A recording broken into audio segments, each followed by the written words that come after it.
We are now moving into scene work, and your next project will be the open scene. Now, if you go into the section that's called handouts that's in Blackboard, you'll find two things. You will find a score or a scene, which looks something like this, that has the lines, hello, hello, how are you? And it's A, B, A, B, A, B, all the way down the list. You'll also find something that's called the score sample that looks like this and has some directions on it. So first, let me explain that an open scene is a scene that in and of itself has no meaning. It becomes your job as the actor to give meaning to the lines. You'll notice in the scene that these are lines that have 1, 2, or 3 words at the most. There's no punctuation, so every line could be a sentence, it could be a question, it could be an exclamation, it can be broken up any way that you want. What's key is that those are your only lines. You're not allowed to add additional lines. You're also not allowed to change the lines. You have to make sense of the scene based on the lines that you are given. It's no different than a regular scene from a play. It's still the job of the actor to motivate it, make sense of the character without changing the lines or the intention of the playwright. Now, if you look at the section that's listed as the sample, because part of what you'll be doing is creating what we call your score, meaning that you have to decide what are the actions, the objectives, and the obstacles of your character as you move through the scene. So you will notice from the scene that looks like this, you'll see lines out to the side, and across the top you'll see action, objective, obstacle, and blocking. So depending on which character that you play, you will then fill in those blanks out to the side of your lines. So let's look at this page here and go through some of the directions of what that means. Now, you'll notice at the top, I've given you an example of what a completed score might look like. So for example, character A says hello, and you'll see their action is to inspire. Their objective is they want to be confident, but their obstacle is that she's really depressed. So these are the things that you have to give yourself as you go through the lines of the script. So let's look at what these things mean.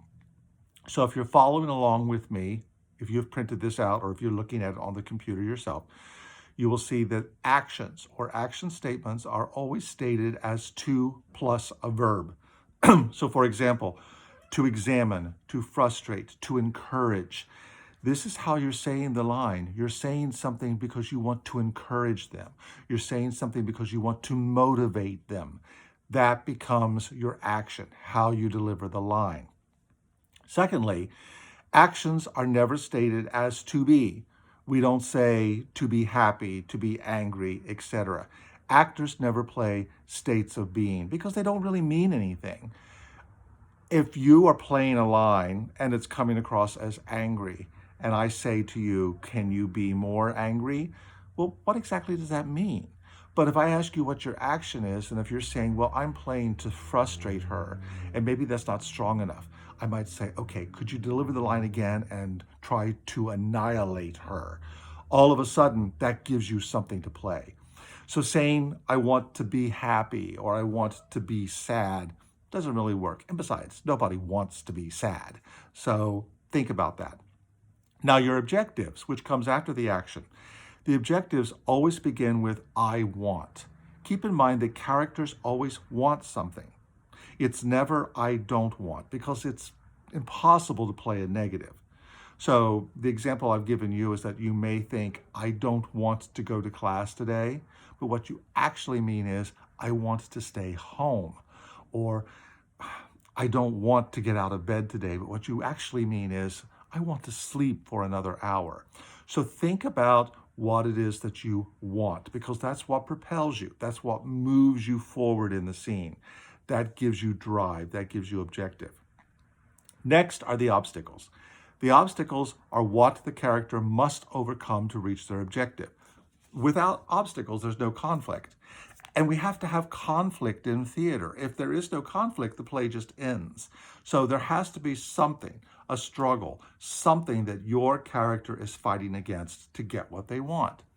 So if you find yourself, when you're choosing an objective, wanting to say, I don't want something, chances are the thing that you don't want is your obstacle. So if you don't want to get out of bed this morning, well, what you want is to sleep in. Well, if you have an objective of I want to sleep in, your obstacle might be, but I have to get up and go to class, or I have to get up and go to work. So that's your struggle. That's what you're fighting against. That is your obstacle. In your score, every line must have a different action, objective, and obstacle. There will be no repeats. Mainly because characters only continue speaking because they haven't reached their goal or their objective. So a different action or a tactic must be played. An example I often give is that you see a child moving towards a hot stove or moving towards a busy street corner, and the mother sees her child moving in that direction, and she tries to stop the child, and she goes, no, no, no, and finally the child stops. She said no 3 times in a row, but each one had a slightly stronger action, had a stronger objective, had a stronger obstacle, and she continued going until the child stopped. If we reach our objective, there's no reason to continue talking. So keep in mind that you can't keep playing the same objective, the same action throughout the piece. This doesn't mean that you have to drastically or dramatically change what your action is or change what your objective is. But you do have to up the ante. You do have to make it stronger until you ultimately get what you want.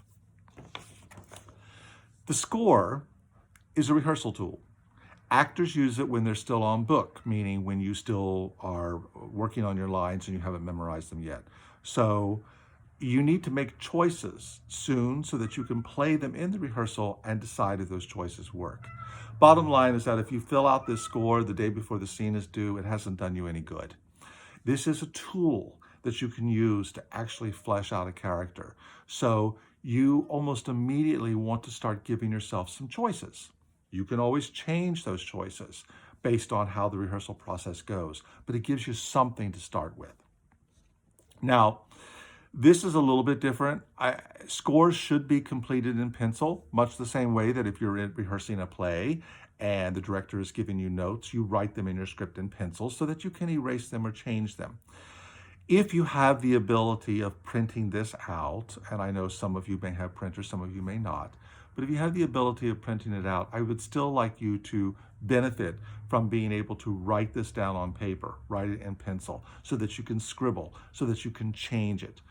If not, filling it with a computer is fine.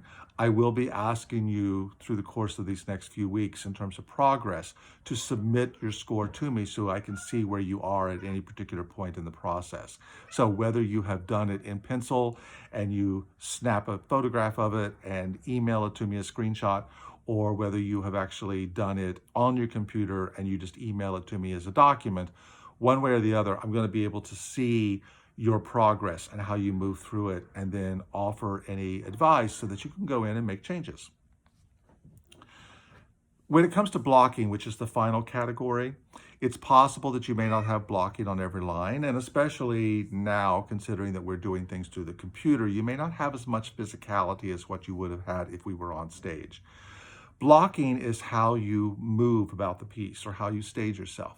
It's the issues of where do you stand, where do you sit, do you take a drink of water? Do you look in a particular direction? Do you gesture to someone in a particular way? So any line that you have that's going to have any form of blocking or staging, you need to note that. You need to write that into your score. You may not have something on every line, but on the lines that you do, I need to see that notated. Keep in mind with a score, we're used to hearing the word score when it comes to music, and I think we understand the concept of a score in music. If you can read music, and say, for example, if you can play piano, regardless of how well you may be at playing the piano. If you can read a piano score, you'll be able to play it. Everyone who can play piano and can read a piano score can play the same piece of music. Granted, some may do it better than others, but they can all play from the same score. It's the same idea with an acting score. If you've done your job, if you have given yourself specific actions, objectives, obstacles, staging choices, blocking choices, then I could take your score, give it to another actor, and they would actually be able to play the same character pretty much the same way. They're going to make some different choices slightly based on who they are, but they're going to be operating from the same initial score, the same actions, objectives, obstacles, and staging that you've given yourself.